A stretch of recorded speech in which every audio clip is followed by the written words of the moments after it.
इस वीडियो में आज देखना है हमने फ़ोटोथेरेपी के बारे में।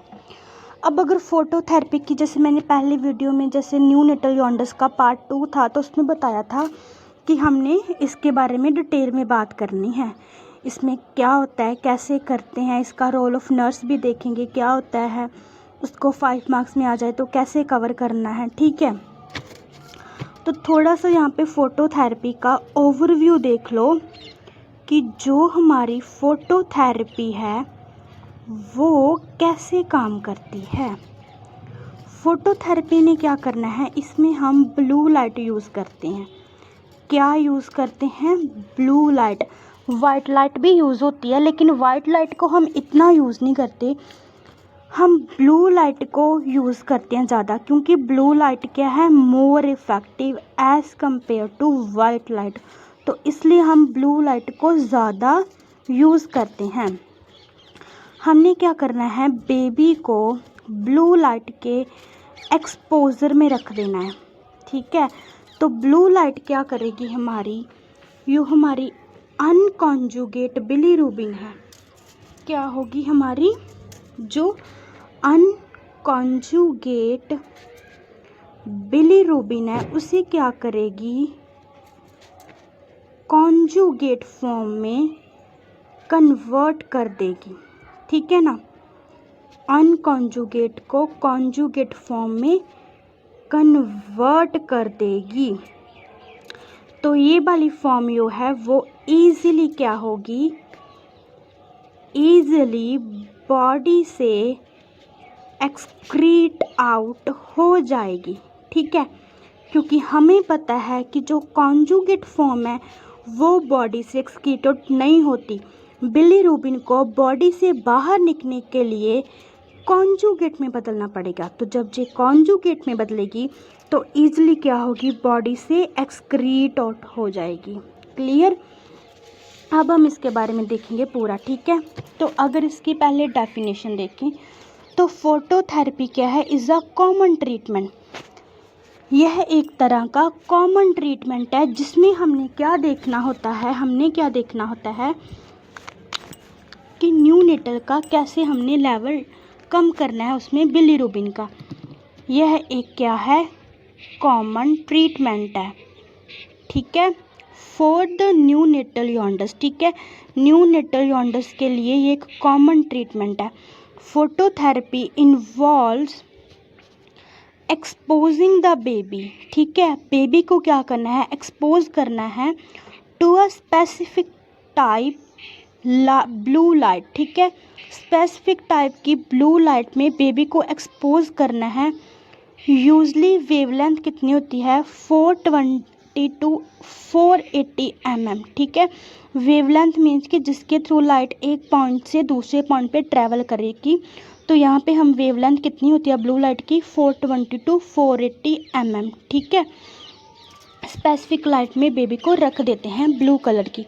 अब ये कैसे काम करेगी, this light helps to break down, क्या करेगी, बिलीरुबिन को ब्रेक डाउन कर देगी बेबी की स्किन में, मेकिंग इट ईजियर। ठीक है, जब ये ब्रेक डाउन हो जाएगी तो ये ईजी हो जाएगी लीवर के लिए इसको प्रोसेस करना और बॉडी से एलिमिनेट करना। ठीक है, अब इसका मैकेनिज्म क्या है, हाउ डज इट वर्क, ये कैसे वर्क करती है। और अगर हम मैकेनिज्म देखें देन क्या होगा, the blue light convert bilirubin, blue light क्या करेगी, कन्वर्ट करेगी बिलीरुबिन को इनटू मोर वाटर सॉल्युबल। ठीक है, वाटर सॉल्युबल फॉर्म में उसको कन्वर्ट करेगी सो दैट कि वो बॉडी से अच्छे से एक्सक्रीट आउट हो जाए। ठीक है, मोर सॉल्युबल फॉर्म में उसको कन्वर्ट कर देगी through a process called photo oxidation. ठीक है, जो फोटोथेरेपी है जिस प्रिंसिपल पे वर्क करती है उसे हम फोटो ऑक्सीडेशन कहते हैं।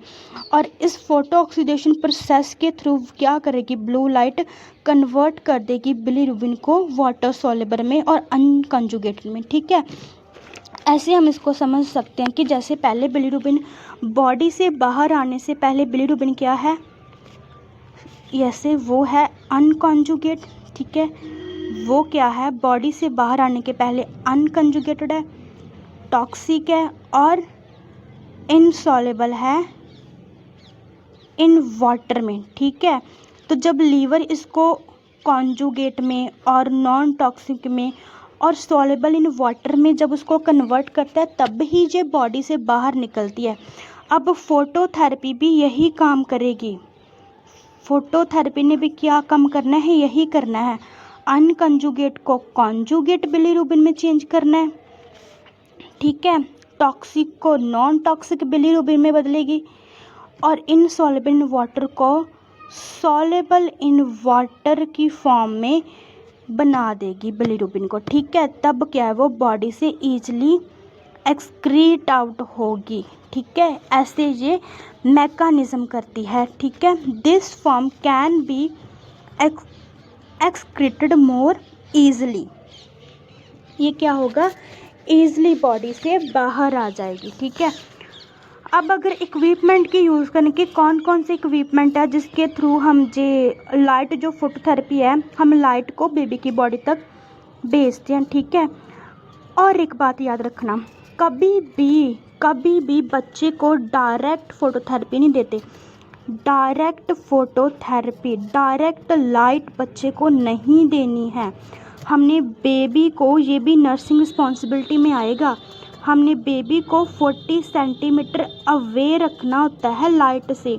ये नहीं कि आपने डायरेक्ट लाइट बेबी पे डालती, उसको एटलीस्ट 45 सेंटीमीटर बेबी को लाइट से दूर रखना है, ठीक है ना। सो अब इसमें इक्विपमेंट कौन से यूज़ करेंगे, तो जैसे हमारे फोटोथेरेपी में हम कैन बी एडमिनिस्टर्ड, कैसे एडमिनिस्टर्ड करेंगे, using different types of light sources, like उसमें फ्लोरेसेंट लैम्प आ जाते हैं, ठीक है, उसमें LED लाइट आ जाती है, इनके थ्रू हमने लाइट को बेबी तक पहुंचाना है, ठीक है। देन एप्लीकेशन कैसे अप्लाई करनी है, सो बेबी को क्या है, is placed under the light source, ठीक है। लाइट सोर्स के अंदर हमने बेबी को रख देना है। यूजली हम उसको इनक्यूबेटर में रखते हैं, कहाँ रखते हैं, इनक्यूबेटर में, ठीक है। और यहाँ पे एक लाइन और ऐड करो कि baby should be kept 45 centimetre away from the light, ठीक है। बेबी को हमने 45 सेंटीमीटर लाइट से दूर रखना होता है। ये बात याद रखना, बहुत काम की है, ठीक है। इसको वाइव में भी पूछ सकते हैं कि हमने बेबी को कितने सेंटीमीटर या कितनी दूरी पे हमने उसको लाइट से रखना होता है। नेक्स्ट आता है कि अब जब भी फोटोथेरेपी चल रही है तो हम क्या क्या प्रिकॉशंस जो हैं हमने यूज़ करनी है, ठीक है। तो हमने क्या प्रिकॉशन यूज़ करनी है, एक तो बेबी की आइज़ डैमेज होती हैं, ठीक है। जो लाइट है वो बेबी के रेटिना को डैमेज करती है, इसलिए हमने आई प्रोटेक्शन यूज़ करना है, आइज़ को कवर करना है। देन स्किन को मॉनिटर करते रहना है कि लाइट की वजह से हाइपोथर्मिया तो नहीं हो गया या फिर हाइपरथर्मिया तो नहीं हो गया। ये हाइपो और हाइपर डिपेंड करता है कि बेबी किस इन्वायरमेंट में, ठीक है। अगर बेबी को अच्छे से कवर किया है या कैसा है, लाइट उसको ज़्यादा जा रही है तो उसके अंदर ज़्यादा हो सकता है कि हाइपरथर्मिया हो जाए, कम जा रही है जहाँ उसको प्रॉपर नहीं मिल रही तो हाइपोथर्मिया के चांसेस है, ठीक है। टेम्परेचर हमने उसका 2 आवर्ली क्या है देखते रहना है। हाइड्रेशन और न्यूट्रिशन मेंटेन करना है, ठीक है, क्योंकि बेबी क्या है फोटोथेरेपी पे है तो मदर से दूर है, ठीक है। छोटे बेबी यूनिट की बात करो तो उसमें तो ब्रेस्ट फीडिंग लेनी होती है, तो उसका न्यूट्रिशन मेंटेन रखना है कि मदर को बार बार बुलाते रहना है उसको फीड देने के लिए, ठीक है। हाइड्रेशन मेंटेन करना है, क्योंकि लाइट की वजह से क्या होता है कि बॉडी से जो भी मतलब इनसॉल्युबल जो वाटर लॉस है वो होता रहता है, ठीक है। बॉडी से सारा फ्लूइड जो है वो लॉस होता है, उसके कारण डिहाइड्रेशन के चांसेस है, तो हमने हाइड्रेशन के स्टेटस को मेंटेन करके रखना है। उसके बाद हमने बिलीरुबिन का लेवल भी क्या है मॉनिटर करते रहना है। अब ये क्यों करना है कि हमें पता तो चले कि कितनी का बिलीरुबिन बॉडी से कम हो रही भी है या फिर नहीं। देन रीपोजिशन, बेबी को एक ही पोजीशन पे नहीं रखना, उसकी बार बार पोजीशन को चेंज करते रहना है। Then again avoid direct contact with light, ठीक है। बेबी का डायरेक्ट कांटेक्ट नहीं होना चाहिए लाइट के साथ, उसको एटलीस्ट 45 सेंटीमीटर क्या रखना है, अवे रखना है। इक्विपमेंट को चेक करते रहना कि अच्छे से काम कर रहे हैं सारे इक्विपमेंट, किसी में कोई प्रॉब्लम तो नहीं आ रही। नेक्स्ट बात करें इसकी कॉम्प्लिकेशंस की। अब ये कौन सी होंगी इसकी कॉम्प्लिकेशन, ठीक है। तो सबसे पहले इसमें रेटिनल डैमेज होगा, अगर मतलब कॉम्प्लिकेशन आने के चांसेस, ये नहीं कि हर केस में होगा ही होगा, अगर अच्छे से बेबी की आइज़ वगैरह कवर करोगे तो नहीं होगा, ठीक है। यहाँ पे क्या है लाइट की वजह से बेबी के क्या होता है रेटिना डैमेज होने का चांस रहता है, जिससे उसकी विज़न इम्पेयर्ड हो सकती है। सो यहाँ पे नर्सिंग रिस्पॉन्सिबिलिटी क्या रहेगी कि बेबी की आइज़ को कवर करो। उसके बाद इंक्रीज्ड इनसेंसिबल वाटर लॉस, ठीक है। अब ये क्या हो रहा है कि जो इनसेंसिबल वाटर लॉस है ना वो होता है, ठीक है। इनसेंसिबल वाटर लॉस क्या होता है कि जो हमें जैसे हम वी कांट सी, ठीक है, जैसे यूरिन के थ्रू वाटर लॉस होता है तो वो तो हमें पता है कि विजिबल है, हमारा वाटर बॉडी से लॉस हो रहा है। इनसॉलेबल जैसे स्किन के थ्रू पसीना आता है तो वाटर लॉस होता ही जाता है, ठीक है। तो यहाँ पे भी लाइट के एक्सपोजर के कारण कहीं ना कहीं बेबी से क्या हो वाटर लॉस होने के चांस हो जाते हैं, जिससे क्या है बेबी को डिहाइड्रेशन हो सकती है। और अगर डिहाइड्रेशन होगी तो उसकी स्किन बड़ी रफ रहेगी। तो वहीं पे आ जाता है कि हमने स्किन को भी पूरा मॉइस्चराइज करके रखना है उसका, ठीक है। उसके बाद हाइपोकैल्सीमिया के भी चांस होते हैं, क्योंकि ये माना जाता है कि इसका लॉजिक ये है कि जो हमारी पैराथाइड ग्लैंड है ना वो अफेक्ट होती है। अगर पैराथाइड ग्लैंड अफेक्ट होगी, ठीक है, इसमें क्या होनी है, पैराथायरॉयड ग्लैंड अफेक्ट होगी। अगर पैराथायरॉयड ग्लैंड अफेक्ट होती है तो उससे क्या है पीटीएच डिक्रीज़ होगा। अगर पीटीएच डिक्रीज़ होगा तो हमें पता है कि ये कैल्शियम के लेवल को रेगुलेट करता है। अगर यही कम हो गया तो कैल्शियम क्या है वो कम हो जाएगी, तो ये भी देखना है। उसके बाद आता है टेम्परेचर इंस्टेबिलिटी, ठीक है। टेम्परेचर इंस्टेबिलिटी की अगर बेबी को प्रॉपर है ना, उसको हो सकता है कि लाइट की वजह से उसको अगर ज़्यादा लाइट मिल रही है तो हाइपरथर्मिया हो सकता है, कम मिल रही है तो उसको हाइपोथर्मिया के चांसेस रहते हैं। उसके बाद आता है ब्रॉन्ज बेबी सिंड्रोम, ठीक है।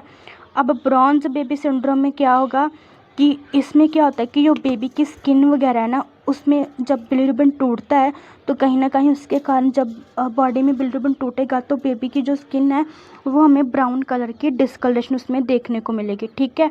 देन स्किन ब्रेकडाउन क्यों होगा, डिहाइड्रेशन की वजह से। जब स्किन में डिहाइड्रेशन हो जाएगी तो काफ़ी ज़्यादा मतलब कि स्किन ड्राई होने की वजह से वहाँ पे क्या है स्किन ब्रेकडाउन भी देखने को मिल सकता है, इसलिए बच्चे को मॉइस्चराइज करके रखना है। देन रीबाउंड हाइपरबिलीरुबिनिया, इसमें क्या होता है कि समटाइम जब फोटोथेरेपी लगती है उसके दौरान तो जो जॉन्डिस है वो ठीक हो जाता है। कभी कभी फोटोथेरेपी बंद करने पर उसके बाद दोबारा उसको जो है बिलीरुबिन की प्रॉब्लम आने लगती है। Then disruption of normal sleep pattern, ठीक है, बच्चा अच्छे से सो नहीं पाएगा, ठीक है, क्योंकि उसको बिलीरुबिन वगैरह फोटोथेरेपी वगैरह लग रही है, इसलिए अच्छे से वो उसकी नींद भी पूरी नहीं हो रही, ठीक है। तो ये कुछ हमें देखने को मिलेगा। नेक्स्ट हमने इसमें देखना है कि नर्सेस का रोल क्या होगा, ठीक है, इस पूरे मामले में। अब नर्स क्या करेगी, ठीक है, जो मेन नर्सिंग का क्वेश्चन भी आता है कि जो हमारी नर्स है उसका क्या रोल होना है। अब देखो सबसे पहले नर्स का रोल क्या होगा, असेस करने का, ठीक है ना। तो नर्सेस का रोल सबसे पहले इसमें क्या होना है, role of nurses in phototherapy, assessment and monitoring. सबसे पहले वो असेस करेगी एंड मॉनिटर करेगी। तो इसमें क्या होना है, इनिशियल असेसमेंट, ठीक है, जब स्टार्ट करना है कोई प्रोसीजर तो तब उसने क्या किया, इनिशियल में टाइम में उसने क्या करना है। Then evaluate the new need condition including the severity of jaundice, उसने स्टार्टिंग में देखना है कि जॉन्डिस कितना सीवियर है, ठीक है। जॉन्डिस की क्या देखेगी, वो सीवियरिटी देखेगी, ठीक है। कॉन्ट्राइंडिकेशन देखेंगे कि फोटोथेरेपी के लिए कोई ऐसी कंडीशन तो नहीं जिसमें कॉन्ट्राइंडिकेशन हो, हम फोटोथेरेपी ना हमने देनी हो, ठीक है, वो सारी असेसमेंट देखेगी। उसके बाद आता है कॉन्टीन्यूस मॉनिटरिंग, ठीक है, इसमें उसने रेगुलरली जो है बिलीरुबिन का लेवल चेक करना है देखने के लिए, ठीक है, टेम्परेचर को कॉन्टीन्यूस मॉनिटर करेगी, ठीक है। उसका जो टेम्परेचर वगैरह भी बार बार मॉनिटर करेगी ताकि जो हाइड्रेशन स्टेटस भी उसका ठीक रहे, ठीक है। देन जनरल वेलबींग देखेगी, बिलीरुबिन लेवल वो इसलिए चेक करेगी सो दैट कि उसे पता तो चले कि कितना कम हुआ है या कितना है, टेम्परेचर की उसको हाइपो या हाइपरथर्मिया ना हो जाए, इसके लिए हाइड्रेशन अगर डिहाइड्रेशन हो रखा है, ठीक है, इसलिए उसको बार बार फीडिंग देगी, स्किन को मॉइस्चराइज करके रखेगी कि डिहाइड्रेशन ना हो जाए, ठीक है। उसकी जनरल वेलबींग को भी देखेगी। उसके बाद चेक करना है उसने रिस्पॉन्स टू थेरेपी, ठीक है, मॉनिटर करना है फॉर साइन ऑफ इम्प्रूवमेंट, कि जो भी बच्चे को थेरेपी लग रही है उसका कोई इम्प्रूवमेंट हो रहा है कि नहीं, एडवर्स इफेक्ट क्या आ रहे हैं, कोई कॉम्प्लिकेशंस तो नहीं आ रही, बच्चा क्या है एडजस्ट कर पा रहा है, ठीक है, एडजस्टिंग केयर एज नीडेड, ठीक है, इन सबको उसने देखना है। तो फर्स्ट पॉइंट जो असेसमेंट एंड हमारा मॉनिटरिंग है उसमें वो ये तीनों पॉइंट को कवर करेगी। अब नेक्स्ट आ गया इक्विपमेंट मैनेजमेंट, ठीक है। तो सबसे पहले सेटअप देखेगी, जैसे उसको करेक्ट पोजीशन देगी, उसके बाद configurate phototherapy units according to manufacture guidelines कितनी देनी है, क्लिनिकल प्रोटोकॉल कितने हैं उसके अकॉर्डिंग देनी, ठीक है, ये सब चीज़ें देखेगी। देन मेंटेनेंस, ठीक है, ensure equipment is function properly, ठीक है। नर्स ने बार बार देखना है, इस चीज़ को एंश्योर करना है कि जो इक्विपमेंट है वो प्रॉपरली फंक्शन कर तो रहे हैं ना, इंक्लूडिंग बार बार वो लाइट चेक करेगी, इंटेंसिटी उसकी कितनी इंटेंसिटी से लाइट दी जा रही है बच्चे को, क्लीनिंग ऑफ फिल्टर्स, ठीक है, इन सब चीज़ों को क्या है बार बार नर्स ने चेक करते रहना है। देन हमारा पॉइंट आता है सेफ्टी एंड कंफर्ट का।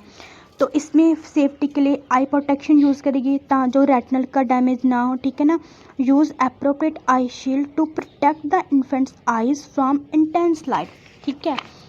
उसके बाद आ जाता है इसमें पॉइंट टेम्परेचर रेगुलेशन। तो बच्चे का नर्स ने क्या करना है, टेम्परेचर बार बार मॉनिटर करते रहना है, सो दैट कि बच्चे को ओवर हीटिंग ना हो जाए, ठीक है। उसको ज़्यादा हीट तो अप्लाई नहीं हो रही, जहाँ फिर वो हाइपोथर्मिया में तो नहीं जा रहा, इसे देखने के लिए उसने टेम्परेचर रेगुलेट करना है। उसके बाद स्किन केयर होगी उसकी, ठीक है। तो उसने जो स्किन इंटीग्रिटी है उसको बार बार देखने रहना है, ठीक है, प्रिवेंट करने के लिए बर्न, जहाँ पे बच्चे की बॉडी में रैश लाइट के कारण हो सकते हैं, तो लाइट के कारण ये सब कंडीशंस ना हो, इसको भी उसने स्किन इंटीग्रिटी मेंटेन करनी है, स्किन को मॉइस्चर अप्लाई कर सकती है, ठीक है। उसके बाद फैमिली एजुकेशन देखेंगे। तो सबसे पहले तो प्रोसीजर एक्सप्लेन करना है, clearly explain the procedure process it's purpose पे एंड पोटेंशियल साइड इफ़ेक्ट, ठीक है। पेरेंट्स को पूरा जो फोटोथेरेपी का प्रोसीजर है वो बताना है कि कैसे होती है, इसका पर्पस क्या है, इसको करना क्यों ज़रूरी है बच्चे के लिए, इसके जो पोटेंशियल साइड इफ़ेक्ट हैं वो क्या क्या हो सकते हैं, ठीक है। उसके बाद केयर इंस्ट्रक्शन देखेगी। इसमें उसने देखना है कि इंस्ट्रक्ट करना parents in how to care for their baby during treatment, ठीक है। पेरेंट्स को इंस्ट्रक्शन देना है कि बेबी की केयर कैसे करनी है, जब उसको ट्रीटमेंट लग रहा है तो ट्रीटमेंट के दौरान कैसे बच्चे की आप लोगों को केयर करनी है, क्या क्या ऑब्ज़र्व करना है, जैसे साइन ऑफ डिहाइड्रेशन या फिर चेंजेस इन स्किन कलर। तो पेरेंट्स को बताना है कि कौन कौन से आपने साइन जो है वो ऑब्ज़र्व करने हैं, अगर ऐसे साइन आ रहे हैं तो तुरंत डॉक्टर को इन्फॉर्म करना है, ये सब नर्स ने उसके पेरेंट्स को बताना है बच्चे की, ठीक है। उसके बाद आता है हमारा डॉक्यूमेंटेशन। इसमें क्या है, ट्रीटमेंट रिकॉर्ड, ठीक है, accurate document the start and and time of phototherapy, ठीक है। जब भी फोटोथेरेपी स्टार्ट करनी है तब भी अच्छे से डॉक्यूमेंट करना है, उसके एंड पे भी डॉक्यूमेंटेशन होनी चाहिए। देन लाइट इंटेंसिफाई करना है कि कितनी लाइट बच्चे को दी गई, क्या क्या ऑब्जर्वेशन है, क्या क्या इंटरवेंशन है, ये सब उसने देखना है, ठीक है। देन बिलीरुबिन लेवल, ठीक है, रिकॉर्ड सीरियल बिलीरुबिन लेवल, ठीक है, एंड एडजस्ट इन ट्रीटमेंट। जैसे जैसे बेबी को फोटोथेरेपी लग रही है तो उसके टेस्ट भी हो रहे होंगे ना बिलीरुबिन के, बार बार देखने को कितना कम हुआ कितना कम हुआ, तो वो जो सीरियल वाइज बिलीरुबिन लेवल जो भी है ना उसको रिकॉर्ड करते रहना है, ठीक है। एंड एडजस्टमेंट इन ट्रीटमेंट, अगर ट्रीटमेंट में कोई भी नए चेंजेस किए हैं डॉक्टर ने कि उसका भी रिकॉर्ड रखना है बेस्ड ऑन देयर वैल्यू, ठीक है। जैसे बिलीरुबिन के अगर कम लेवल हुआ है तो डॉक्टर ने बोला है कि फोटोथेरेपी कम इंटेंसिटी में देनी है, या जो भी, ठीक है, ट्रीटमेंट में बदलाव हुए हैं, बंद करनी है, उन सब का रिकॉर्ड रखना है नर्स ने, ठीक है। उसके बाद डॉक्यूमेंटेशन के बाद हमारा कौन सा पॉइंट कवर होगा, इसमें एक थोड़ा सा और है आगे इसका पॉइंट, तो 2 पॉइंट इसमें और हैं। जैसे 6 पॉइंट है फॉलो अप एंड एवेलुएशन, ठीक है, एवेलुएशन ऑफ एफिशिएंसी, ठीक है, regularly assess the effectiveness of treatment and determine if additional intervention are needed, ठीक है। नर्स ने देखना है, रेगुलरली देखना है कि इफेक्टिवनेस हो रहा है, कुछ इफेक्ट पड़ा बच्चे को ट्रीटमेंट का, एडिशनल इंटरवेंशन की नीड तो नहीं है, ठीक है, बच्चे की हालत में सुधार आया या फिर वो और उसकी कंडीशन बिगड़ते चले जा रही है, इसका रिकॉर्ड रखना है, फॉलोअप करना है, देखना है, डॉक्टर को बताना है, पेरेंट्स को बताना है।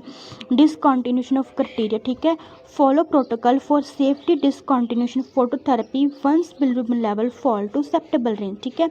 तो डिसकंटिन्यूशन भी देखना है कि जब जो हमारा बिलीरुबिन लेवल है वो फॉल हो गया, ठीक है, वो कम हो गया, तो हमने क्या करना है, उसके बाद सेफली क्या कर देना है, उसको डिसकंटिन्यू कर देना है ट्रीटमेंट को।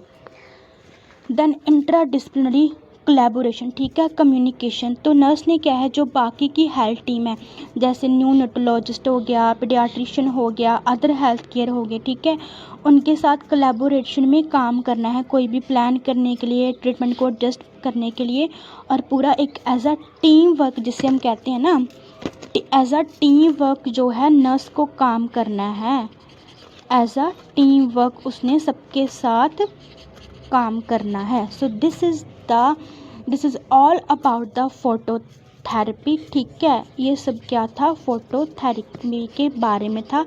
Thank you for watching this and keep it reminding कि कभी कभी नर्सिंग का रोल जो है वो 5 मार्क्स में आ जाता है, तो उसी के अकॉर्डिंग हमने हेडिंग्स बना के किसी भी चीज़ का अगर रोल ऑफ नर्स आता है तो उसे ऐसे ही लिखना है, ठीक है, वो नहीं कि 1-2 पॉइंट्स लिख दे, लाइन्स बना के ऐसे ऐसे लिख दिया, ऐसे पॉइंट्स बनाओ और उसको ऐसे प्रेजेंट करो, वो ज़्यादा अच्छा लगता है।